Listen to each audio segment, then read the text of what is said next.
Organic chemistry.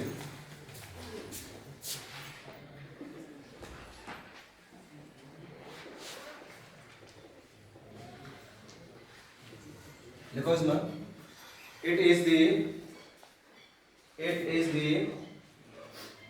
branch of chemistry, it is the branch of chemistry which deals with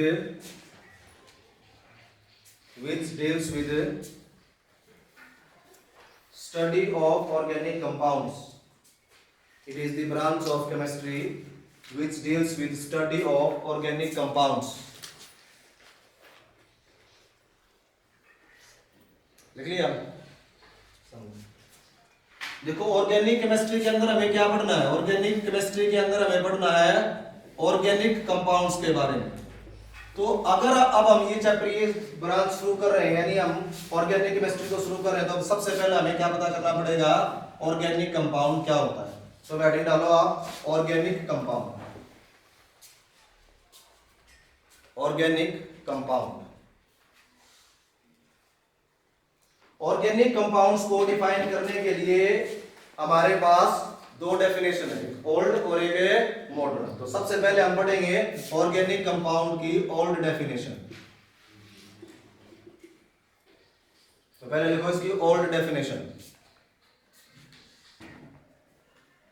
लिखो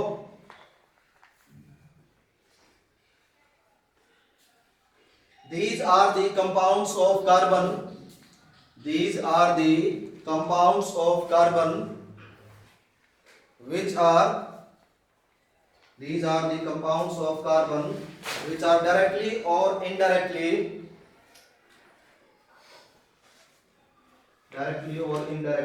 obtained from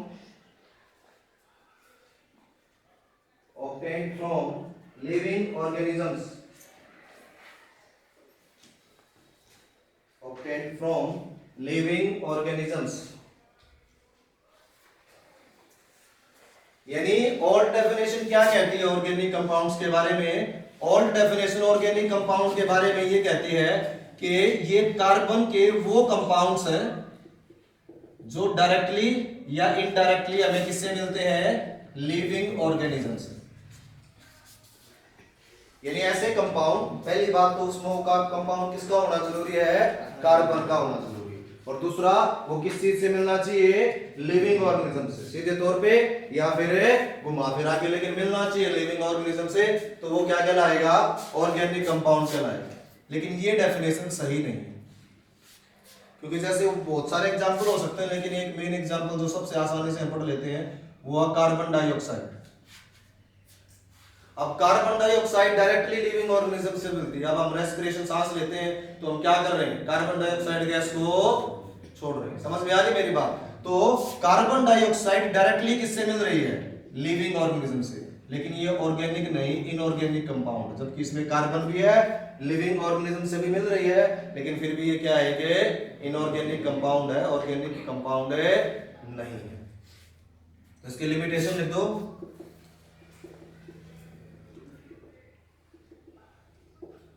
limitation,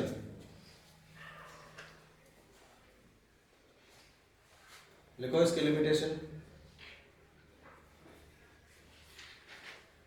carbon dioxide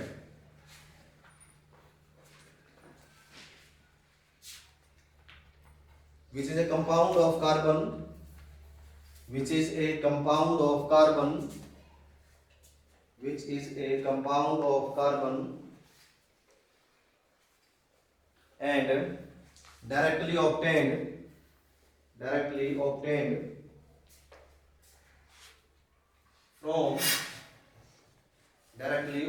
from living organism,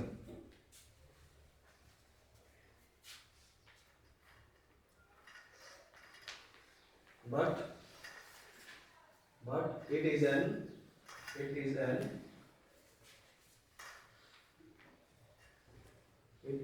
inorganic compound.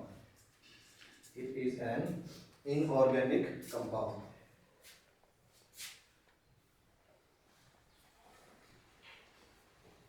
लिख लिया?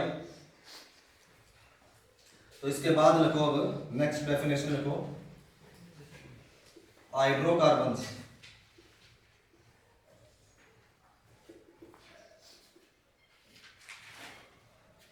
Modern definition से पहले एक बार hydrocarbon की definition लिखो। Hydrocarbon क्या होते हैं, देखो, दीज आर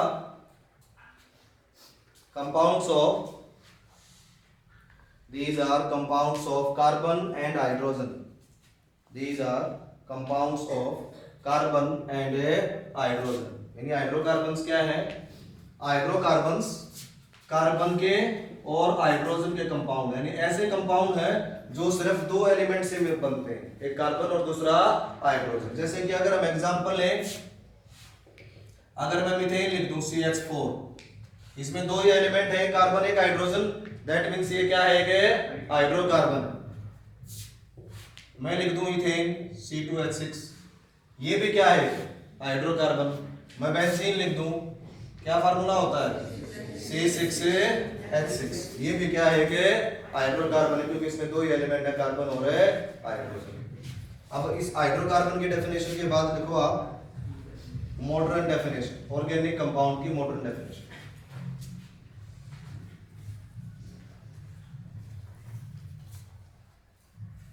ऑर्गेनिक कंपाउंड की मॉडर्न डेफिनेशन क्या कहती है,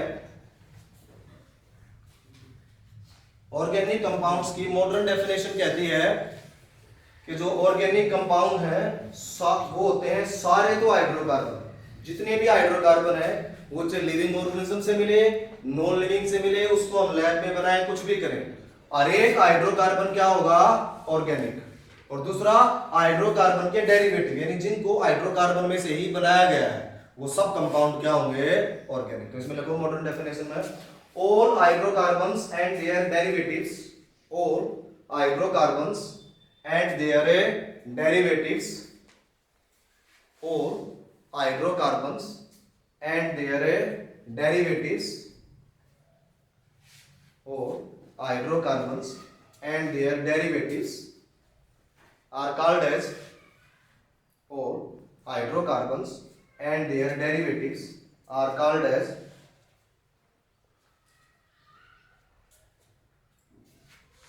all hydrocarbons and their derivatives are called as organic compound।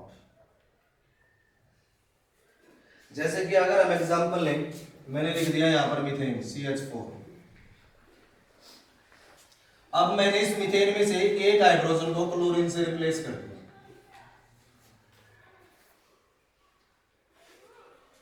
ये हो गया। तो अब ये जो कंपाउंड है ये क्या हो गया, इस मीथेन का डेरिवेटिव, यानी इसमें से एक हाइड्रोजन हटाया और उसके बदले में वहां पर क्या ले आए हमें, क्लोरीन। ठीक है, तो इसलिए अब ये कंपाउंड इस कंपाउंड का डेरिवेटिव है, तो ये हाइड्रोकार्बन, ये हो गया डेरिवेटिव, तो ऑटोमेटिकली ये भी क्या होगा, ऑर्गेनिक। समझ में आई मेरी बात। तो सारे हाइड्रोकार्बन और उनके सारे के सारे डेरिवेटिव्स क्या माने जाएंगे, ऑर्गेनिक माने जाएंगे। ये है मॉडर्न डेफिनेशन। ये तो होगी ऑर्गेनिक कंपाउंड की डेफिनेशन। इसके बाद क्या होता है, अगर हम ऑर्गेनिक कंपाउंड की डाइवर्सिटी को देखें कि ऑर्गेनिक कंपाउंड कितने हैं, तो बहुत ज्यादा है। बहुत पहले का डाटा है 5 मिलियन से भी ज्यादा ऑर्गेनिक कंपाउंड, तो 8-10 साल पहले का डाटा है, उसमें और कितने कंपाउंड ऐड हो चुके होंगे डाटाबेस। 5 मिलियन मतलब 50 लाख से भी ज्यादा ऑर्गेनिक कंपाउंड रिकॉग्नाइज्ड है, जो पढ़े जाते हैं, समझे जाते हैं, जो डाटाबेस में, जिनके यूज और प्रॉपर्टीज के बारे में हमने पता है। तो इतने ज्यादा कंपाउंड है, वो भी अकेले कार्बन, क्योंकि मेनली तो ऑर्गेनिक का मतलब ही क्या होता है, कार्बन। तो अकेले कार्बन के इतने ज्यादा कंपाउंड है। तो यहाँ पर समस्या क्या आती है कि इतने ज्यादा कंपाउंड है, तभी हम सिर्फ कार्बन के लिए केमिस्ट्री की एक ब्रांच पढ़ रहे हैं, जिसको हम क्या बोलते हैं, ऑर्गेनिक केमिस्ट्री। इसमें वैसे तो बहुत सारी चीजें, लेकिन सबसे पहले जो हम पढ़ेंगे वो पढ़ेंगे नोमेनक्लेचर, ऑर्गेनिक कंपाउंड्स की नेमिंग के बारे में पढ़ेंगे। अब नेमिंग से पहले हम एक चीज जान लेते हैं, जैसे मैंने पहले भी एग्जांपल आप लोगों को दिया, फिर से बता रहा हूं।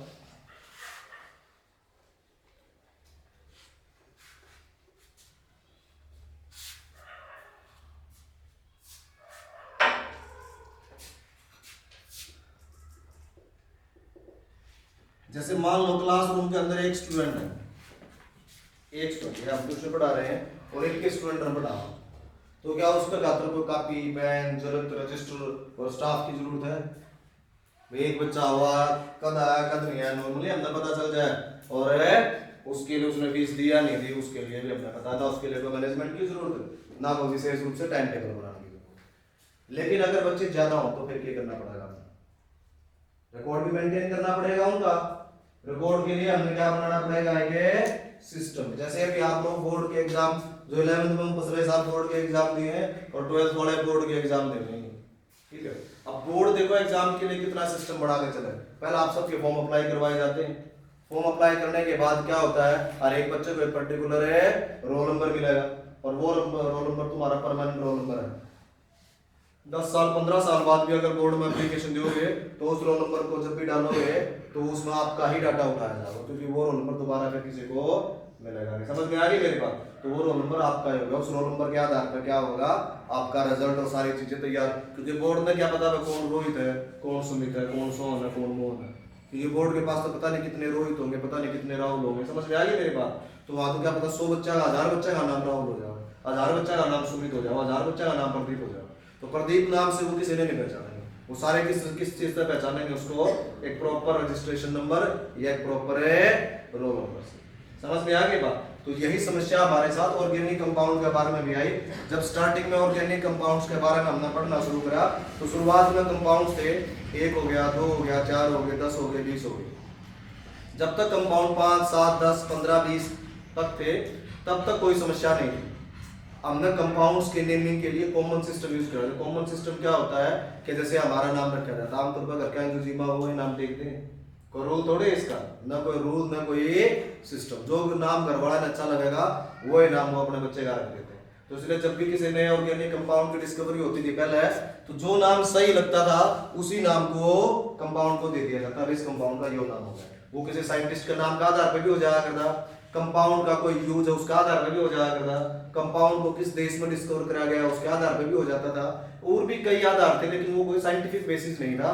जो जिसके मन में आया उसने उसके आधार पर उसका नाम रख दिया, उसको बोलते थे common system of naming. Common system of naming की सबसे बड़ी समस्या तो यह थी कि कॉमन सिस्टम ऑफ नेमिंग अलग अलग देश में अलग अलग था। यानी एक ही कंपाउंड का एक देश में नाम किन में है, दूसरा देश में नाम कुछ है, तीसरे देश में नाम कुछ और है।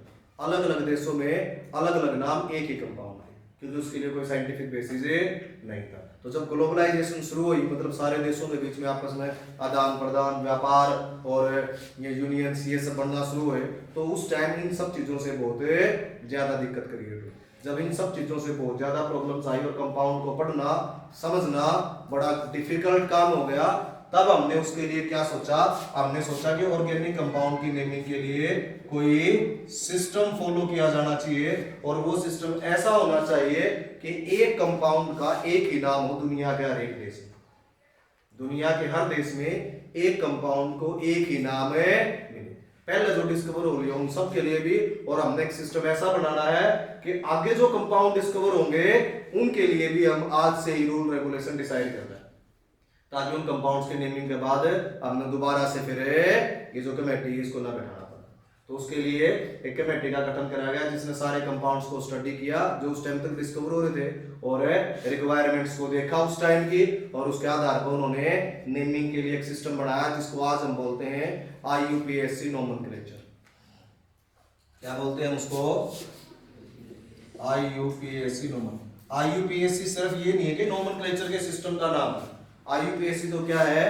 एक ऑर्गेनाइजेशन है, ठीक है, जो पूरे वर्ल्ड में केमिस्ट्री को चलाती है एक प्रकार से, उसे ऑर्गेनाइजेशन का नाम। तो इस ऑर्गेनाइजेशन के नाम पे ही हमने जो नेमिंग का सिस्टम था उसका नाम रख दिया IUPAC, international union of pure and applied chemistry. ठीक है, ये एक ऑर्गेनाइजेशन है जो पूरी दुनिया में केमिस्ट्री को चलाती है।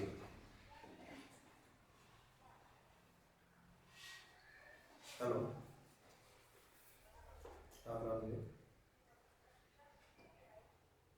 कौन सी क्लास में दिया आपका बच्चा?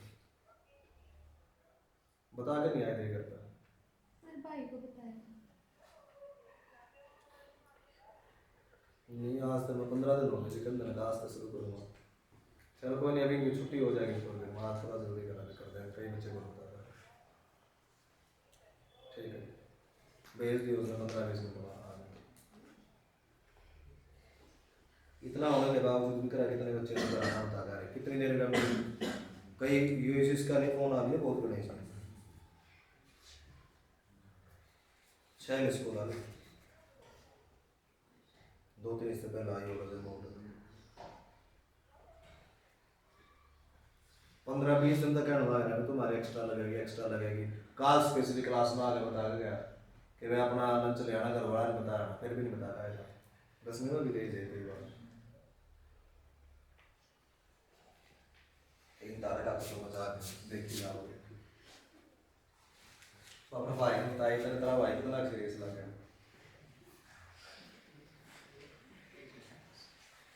वो बस साला नहीं पढ़ाएगा मेरे तो नहीं पढ़ के जा रहा है तो इतना सीरियस होता था परिवार मार समस्या ना बुरा मानना इस बात जिम्मेवारी समझनी चाहिए हर एक चीज़ में। उसने अपनी मम्मी को ही नहीं बताया तुमने भी तेरे घर में तेरी मम्मी के पास से रंदी होगी तो तेरे बताना चाहिए मम्मी निकालते एक्स्ट्रा ला गई टेंशन तेरे भाई का थोड़े होगी तेरी मम्मी को होगी तेरी टेंशन ये बात आप सारे समझ लो कौन भाई तो टेंशन ना होगी जितनी माँ बाप को हो चाहे किसी हो माँ बाप पे हो तो अपनी एक्टिविटी के बारे में अपन माँ बाप को बता दिया ठीक है मेरा बात बेचारे टेंशन में बैठे हैं उनका आधार को एक दाम 3 बजे घर पहुँच लेना चाहिए बस ये 4 जिसके पेरेंट्स ने नहीं बताया आज एक्स्ट्रा क्लास लग रही है उसको तो बेचारे की टेंशन हो रही होगी 4 बजे हमारा पढ़ रहा है क्या बात जाता है नहीं पता माँ बाप ना हमारे गलती है ना हाँ झूठी बात नहीं है मेरे साथ सुबह हम मैंने छोटे थे ना हमारा परिवार में क्या था जो मेरे दादा है मेरे दादा तो नहीं मेरे दादा का परिवार था 37-38 आदमियों का एक करके सबकी डेथ हो गई मेरे दादा अकेले बचे थे अपना परिवार मतलब मेरे जो दादा थे उनकी जो फैमिली थी 37-38 आदमी थे कोई बीमारी था कोई कुकुरे मतलब कुल मिला के लगभग सबकी डेथ हो गई मेरे अकेले दादा बचे तो फिर बाद में जब सारे मर लिए तो फिर मेरे दादा की शादी भी उसके बाद हुई फिर मेरे दादा के मतलब मेरे बाप और 5 भाई 2 मेरे बुआ 7 बच्चे तो मेरे दादा ने क्योंकि अपनी सारी जिंदगी में बचपन से लेकर ना उसने ये कमी देखी परिवार में लगातार मौत देखी और आखिर में तो अकेला बच गया था जब उसके आसपास कोई था ही नहीं भाई न चाचा न ताऊ न काका कोई बहन नहीं तो उसका अपना रेहनी भाषा में आदमी हाथ हुआ वो देखा मेरे दादा तो फिर जब मेरे बाप और हो गए 7 बच्चे हो गए मेरे दादा ना रुपये कमाने की सोची ना प्रॉपर्टी जोड़ने की सोची कुछ नहीं कमाया ना जोड़ा जो भी आपने मेहनत मजदूरी अपने बालक पाले एक बात की प्रायोरिटी रखा था उनसे बालक के टिम में नहीं होना चाहिए बहुत केयर करी मेरे बाप को 5 मिनट को हो जाता ठीक है मतलब जैसे इतनी चिंता हो जाती इतनी टेंशन कौन चला जाता उसने डोगा उठा कर कि चला गया भाई फलाना किधर गया झगड़ा किधर गया सारा कौन इकट्ठा कर लेता जैसे मान लो मेरा पापा नहीं आया तो बाकी चारों इकट्ठे करके टोक ले आओ चला गया आया गया नहीं इतनी बार होगी कड़ा चला गया कभी नहीं हो गया मेरे साथ चारों तक पढ़ा गए वेस्ट कॉलेज तो ट्रेन आ गई थी 2:30 बजे ट्रेन आ गया तो पैदल कसोड़ा जाना होता आधे घंटे में चले जाते रूटीन था 3 बजे तक जिस दिन आ गए तो ठीक है 3 बजे नहीं आते ना 10-15 मिनट तो गाड़ा देता आज फिर रह गया होगा अगर डर गया लगी चले गया होगा 3:15 बजे डोगा उठा के ना अरे जुमाना काम चाहता ट्रेन जिस दिन घंटा आधा घंटा लेट हो जाती आगे स्टेशन में बैठ जाता क्या डाल दे गाड़ दूंगा लेट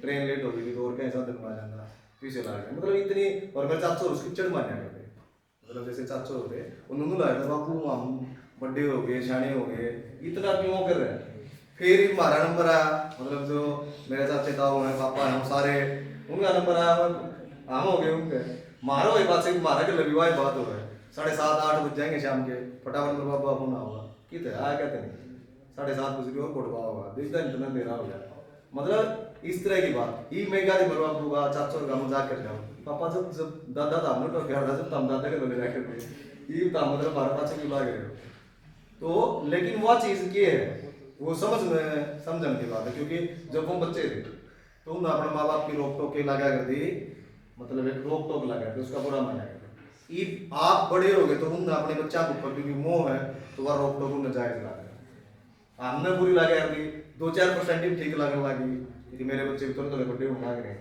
कि 2 दिन तो छोरा बीमार है तो मेरे भी उस चीज़ की टेंशन है ठीक है तो मेरे उस चीज़ की तो नहीं टेंशन हो तो बताने की तो क्या बात है लेकिन मेरा टेंशन है मनु लगे तो मैं बीमार हो गया था मेरे पापा को टेंशन कर रहा था तो मैं लगे था वो भी कर रहा था तो मैं 3 दिन में दवाई लेकर ठीक हो जाना ईव है तो ईव में उस इमोशंस को समझ सकता हूँ तो आप भी अपने माँ बाप बने बादशाह उस इमोशन में समझा उसके मोह में, उसके प्यार में, उसके केयर में, उसने पहले समझ लो। अच्छी बात आप लोगों की, तो उस चीज में समझो और उनकी बातों पर भी ध्यान दो।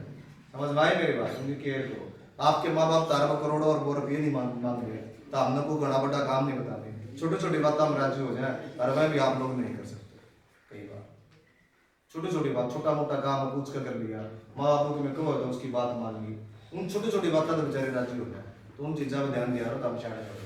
बच्चे मतलब नर्सरी क्लास के बच्चे नहीं हो, कैसे समझ नहीं सकते। और जब माँ बाप ही दुखी है ना हमारे, कसम से अपना जीवन में कुछ भी पा लेना, उन चीज़ों का कोई मतलब नहीं।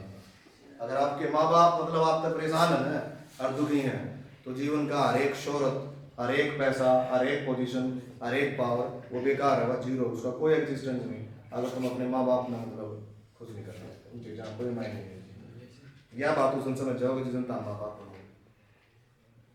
क्योंकि हमने अपने बच्चे की कामयाबी में भी जब तक मजा होगा तो तू हमने खुश होगा। अगर तारा रोज लात मार के ना रोज अफसर बनेगा तो जीता नहीं पाओगे। तो समझो उस चीज को। चलो आगे आते हैं अपने टॉपिक पे, समझो इस चीज को। तो नेमिंग के लिए एक सिस्टम बनाया गया जिसको हम क्या बोलते हैं, IUPAC नोमेनक्लेचर।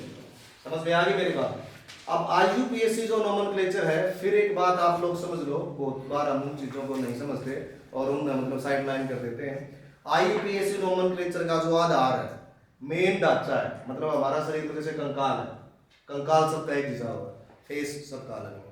तो जो मेन कंकाल है इसका, समझ में आई मेरी बात?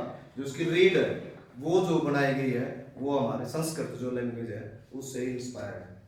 समझ गए इस बात को? संस्कृत दुनिया की सबसे पुरानी लैंग्वेज है और दुनिया में जितनी भी लैंग्वेज है सबकी मदर लैंग्वेज संस्कृत है। मतलब सारी भाषाएं संस्कृत से डेवलप हुई है। साइंटिफिक चीज है, मतलब ये कोई रिलीजियस चीज नहीं है कि मैं आड़ा हिंदुस्तानी हूँ, भारतीय हूँ तो खड़ा होकर बोल दूँ क्योंकि संस्कृत हमारी भाषा है। ये वर्ल्ड वाइड एक्सेप्टेड है कि संस्कृत दुनिया की सबसे पुरानी भाषा है, सबसे बड़ी भाषा है, जिसका शब्दकोश सबसे बड़ा है, 65 ट्रिलियन आइडेंटिफाइड वर्ड है। ठीक है, जो उसका आसपास भी किसी लैंग्वेज में नहीं है। 65 ट्रिलियन बहुत बड़ा नंबर है। बिलियंस में बात होगी, देखी होगी, ट्रिलियन की बात, 1000 billion is equal to 1 trillion. तो 65 बिलियन वर्ड्स है संस्कृत में, ये आइडेंटिफाइड चीजें बता रहा हूँ। तो और सबसे पुरानी लैंग्वेज है और दुनिया की सारी लैंग्वेज संस्कृत में से ही निकाली गई है। तो IUPAC जो नोमेनक्लेचर है उसका भी जो मेन ढांचा है वो जो इंस्पायर्ड था वो संस्कृत से इंस्पायर्ड था। IUPAC सिस्टम क्या कहता है इसमें लिखो, आप हेडिंग डाल दो, IUPAC नोमेनक्लेचर डाल दिया। IUPAC की फुल फॉर्म लिख लोगे? लिख लोगे क्या? लिख लोगे सारे?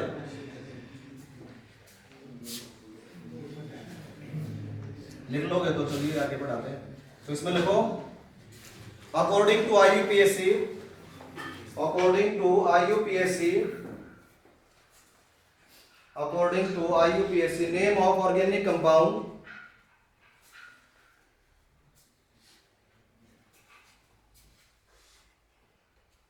according to IUPAC, name of an organic compound has 3 parts. एक ऑर्गेनिक कंपाउंड का जो नाम है उसके 3 पार्ट होते हैं। कितने पार्ट होते हैं उसमें? 3 पार्ट होते हैं। क्या क्या होते हैं वो 3 part? Word root, suffix, prefix. Word root, suffix और प्रीफिक्स। वर्ड रूट मतलब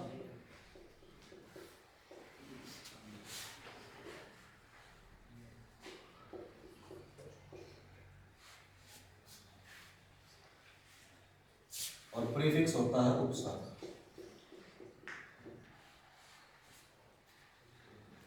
पढ़ रखे होंगे हिंदी में भी तुमने, सबक, उपसर्ग और प्रत्यय।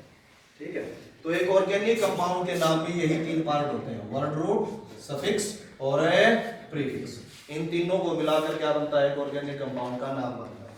तो इसमें हम एक एक करके हम इन तीनों पार्ट को एक्सप्लेन करेंगे। लिखो सबसे पहले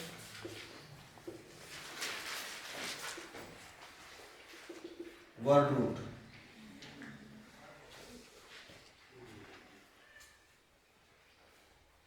तो वर्ड रूट में लिखो, it tell us about It tell us about number of carbon atoms. It tell us about number of carbon atoms. It tell us about number of carbon atoms in number of carbon atoms in parent chain of number of carbon atom in parent chain of organic compound.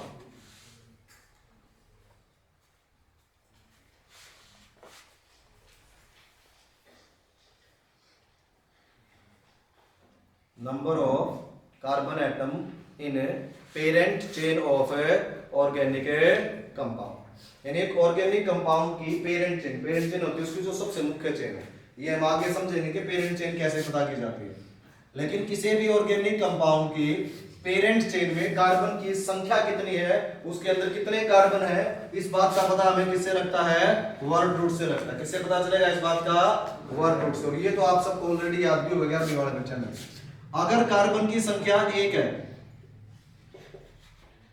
तो उसका word root क्या होता है? अगर carbon की संख्या 2 है तो वर्ड रूट क्या होता है? अगर 3 है तो क्या होता है? अगर 4 है तो क्या होता है? अगर कार्बन की संख्या 5 है तो 6 है तो 7 है तो 8 है तो अगर 9 है तो 10 है तो 11 है तो और 12 है तो लिख लो। Meth eth prop but pent एग्जैक्ट ऑफ नॉन डैक अनडैक और डू डैक।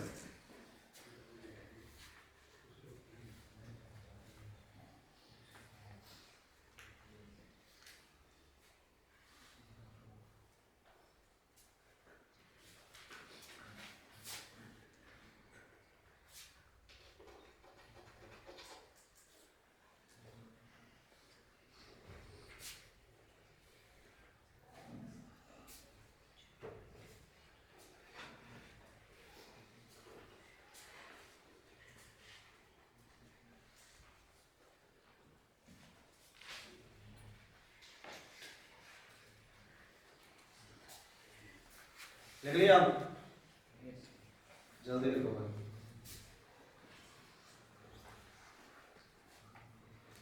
लिख लिया होगा? सबने लिख लिया? समझ में आ गया? कुछ मुश्किल है इसमें? कुछ भी मुश्किल नहीं होगा, है ना? एक्चुअल में मुश्किल नहीं है, क्योंकि अगर ये चीज मुश्किल होती तो मुझे भी नहीं आती।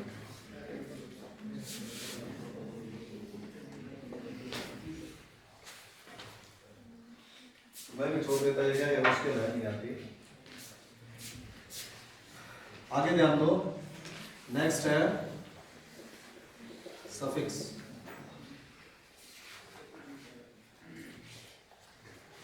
सफिक्स को ऐड किया जाता है वर्ड रूट के पीछे। कहाँ ऐड करते हैं इसको? वर्ड रूट के पीछे ऐड करते हैं। जहां आपने वर्ड रूट लिखा उसके पीछे सफिक्स लिखा जाएगा, तो उसमें लिखो। क्योंकि जैसे अभी हमने वो पढ़ा, शब्द लिखेंगे हम, प्रत्यय को कहाँ लिखा जाता है? शब्द के पीछे। उपसर्ग को कहाँ लिखा जाता है? शब्द के। समझ में आ गई मेरी बात? और सफिक्स का मतलब क्या है? प्रत्यय। तो इसको वर्ड रूट के पीछे लिखा जाएगा। इसमें लिखो it added behind word root. It added behind word root. इसको वर्ड रूट के बाद में उसके पीछे ऐड करेंगे। लिख लिया? लिख लिया? अब उसके बाद आगे लिखो सफिक्स होता है 2 टाइप का। सफिक्स कितने टाइप का है? 2 टाइप का। नंबर 1 प्राइमरी सफिक्स और number 2 secondary suffix. Primary suffix and secondary suffix.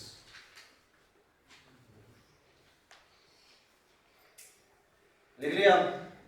तो पहले बात करते हैं हम प्राइमरी सफिक्स की। तो प्राइमरी सफिक्स में लिखो it tell us about. It tell us about number of it tell us about number of bonds. It tell us about number of bonds between two successive carbon atoms. Between two successive carbon atoms in a between two successive carbon atoms in a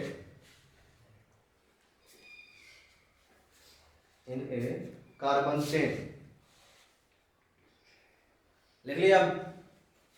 अब carbon की जो chain organic compound में से दो successive यानी लगातार जो carbon है, अब ये दोनों सक्सेसिव कार्बन है, तो उनके बीच में बॉन्ड की संख्या कितनी, उनके बीच में कितने बॉन्ड है, इस बात के बारे में हमें कौन बताता है, प्राइमरी सफिक्स। कैसे बताता है ये कि जैसे अगर लगातार दो कार्बन के बीच में एक ही बॉन्ड है यानी सिंगल बॉन्ड है तो प्राइमरी सफिक्स होता है ए। क्या होता है ए।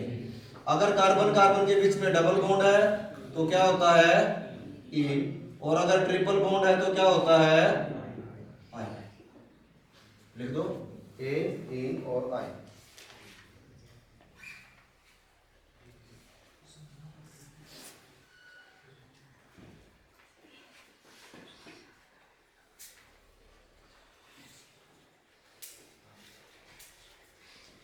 लिख लिया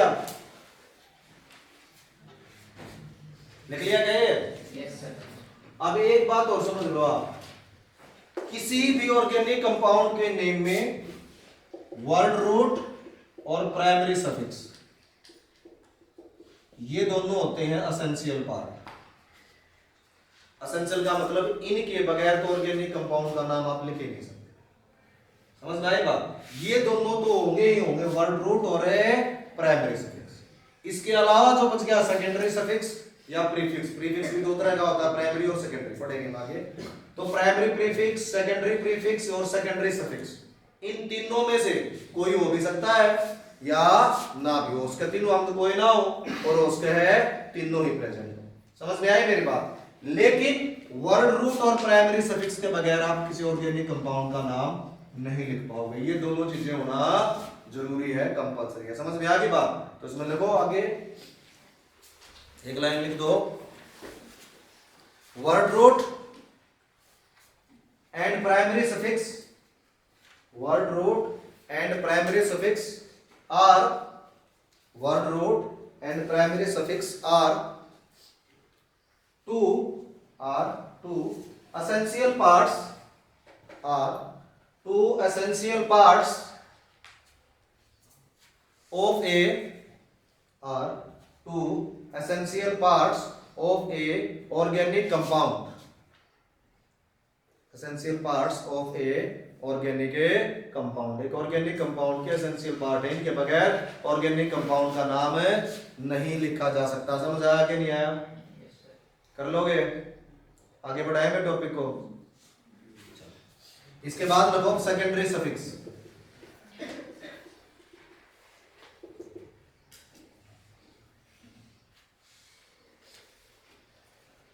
इसमें लिखो it tell us about, it tell us about functional group, it tell us about functional group present in a organic compound। कि ऑर्गेनिक कंपाउंड के अंदर फंक्शनल ग्रुप कौन सा प्रेजेंट है। फंक्शनल ग्रुप की जो इंफॉर्मेशन है वो हमें किससे मिलती है, सेकेंडरी सफिक्स से मिलती है। किससे मिलती है, सेकेंडरी सफिक्स।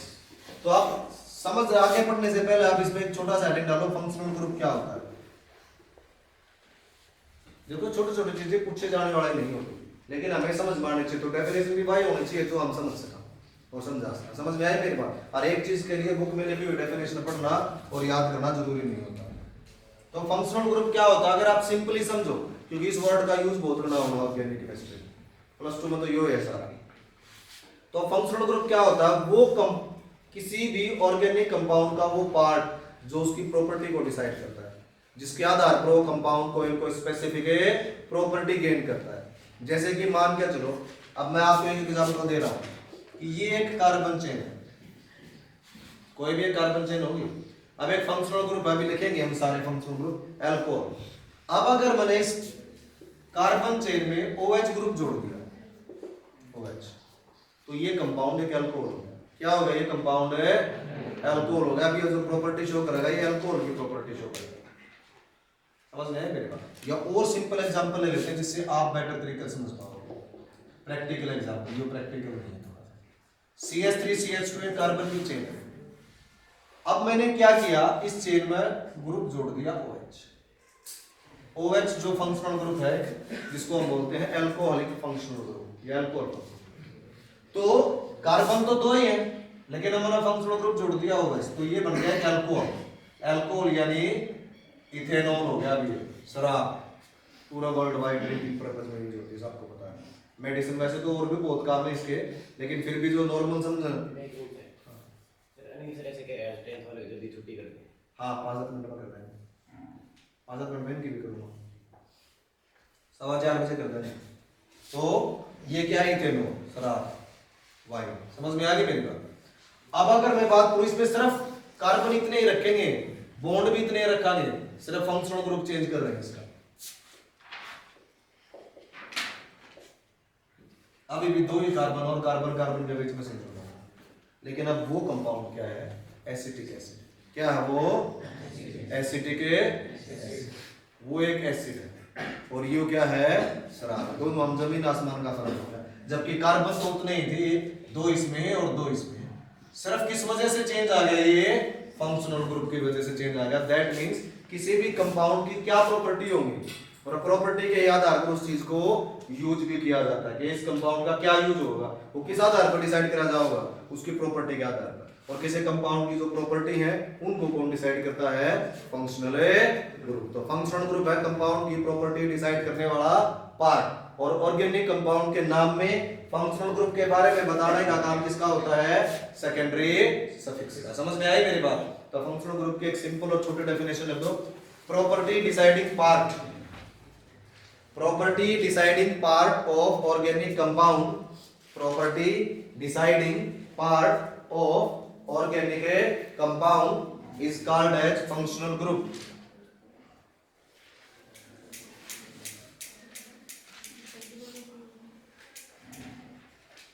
समझ आया क्या नहीं आया? समझे क्या नहीं समझे? Property deciding part of organic compound is called as functional group. लिख लिया भाई? और ये हम लिख चुके हैं कि सेकेंडरी सफिक्स ही वो चीज है जो हमें फंक्शनल ग्रुप की इंफॉर्मेशन देगा। ठीक है? तो सारे तो नहीं, लेकिन कुछ फंक्शनल ग्रुप आज लिखवा रहा हूं, 2-4 वो याद कर लेना आज करके। एक टेबल बना लो। मैंने पहले 10 फंक्शनल ग्रुप लिखवाए होंगे तुम्हें, प्लस 2 वाले जो बच्चे हैं। 1-2 और फंक्शनल ग्रुप और है, उसका यूज तो कोई खास नहीं होता, लेकिन लिख जरूर लेंगे। चलो देखो, फंक्शनल ग्रुप, उसका सिंबल और उसके लिए क्या सेकेंडरी सफिक्स यूज किया जाता है। सबसे पहले सबसे सिंपल फंक्शनल ग्रुप लिखते हैं, alcohol functional group. Alcohol functional group का क्या सिंबल होता है ऑर्गेनिक कंपाउंड में? OH। इस तरफ ध्यान दे लो, बाद में लिखते रहना, सारे किताब में लिख रखे, टेंशन मत लो। अब मैं जो लिख रहा हूं, जैसे मैंने OH लिखा, इसका आगे डैश लगा के इसको छोड़ दिया, इसका मतलब पता है क्या है? ये ना तो माइनस, ये बॉन्ड को रिप्रेजेंट कर रही है, लाइक किसको रिप्रेजेंट कर रही है? दैट मींस OH अकेला कुछ नहीं है, अकेला OH एग्जिस्ट करता ही नहीं। OH ये क्या हो गया? ये किसी न किसी चीज के साथ है अटैच है। समझ में आ गई मेरी बात? ये कहीं ना कहीं इस बॉन्ड की मदद से क्या होता है? अटैच होता है। तो बॉन्ड इसकी अटैचमेंट को शो करता है। समझ में आ गई ना मेरी बात? तो ये हो गया इसका सिंबल, ये है अल्कोहल फंक्शनल ग्रुप, और इसका सेकेंडरी सफिक्स होता है OL।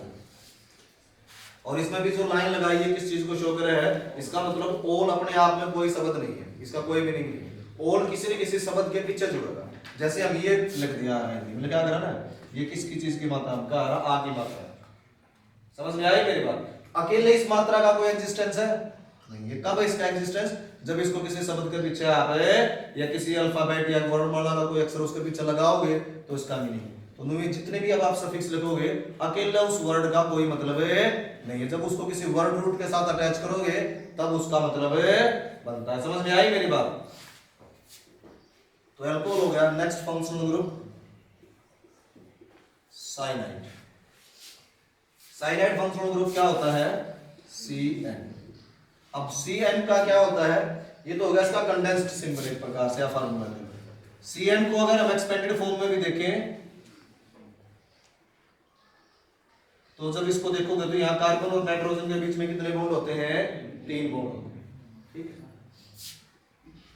तो ये हो गया साइनाइड।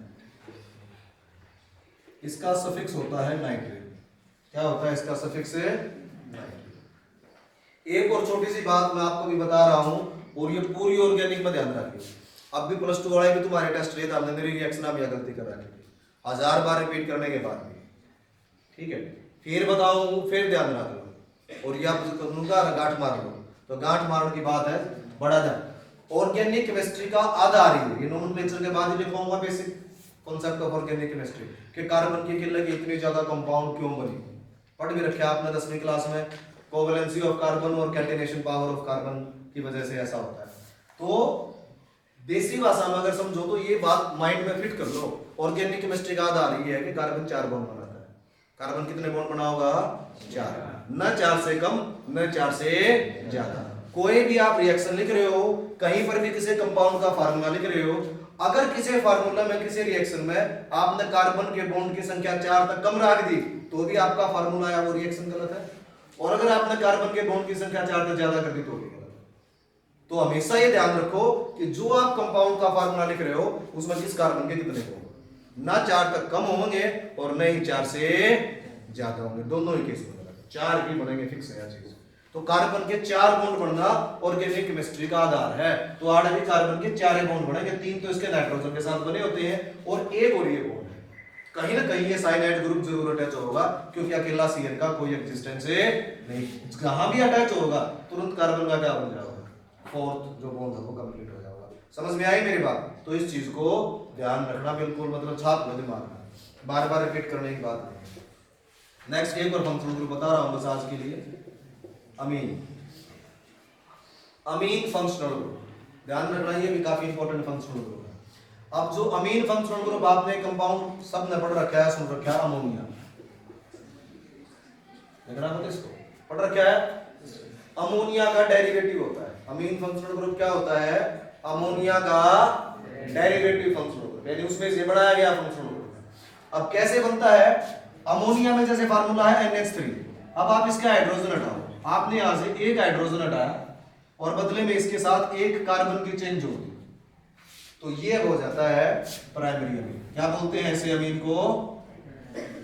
जब इसके एग्जांपल आएंगे तो और बेटर तरीके से समझ में आ जाएगा। अगर आपने अमोनिया में जो कंपाउंड था उसके 2 हाइड्रोजन हटा दिए और बदले में वहां पर कार्बन की 2 चेन ऐड कर दी तो ऐसे अमीन को हम बोलेंगे सेकेंडरी अमीन। क्या बोलेंगे उसको? और अगर आपने तीनों हाइड्रोजन हटा के बदले में तीनों ही जगह कार्बन चेन जोड़ दी तो भी ये क्या बन जाएगा? टर्सरी अमीन। अब किसी ऑर्गेनिक कंपाउंड के अंदर चाहे फंक्शनल ग्रुप प्राइमरी अमीन हो या सेकेंडरी अमीन हो या टर्सरी अमीन हो, सफिक्स एक ही होती है सबके और वो होती है अमीन। क्या होती है? अमीन। लिख दो।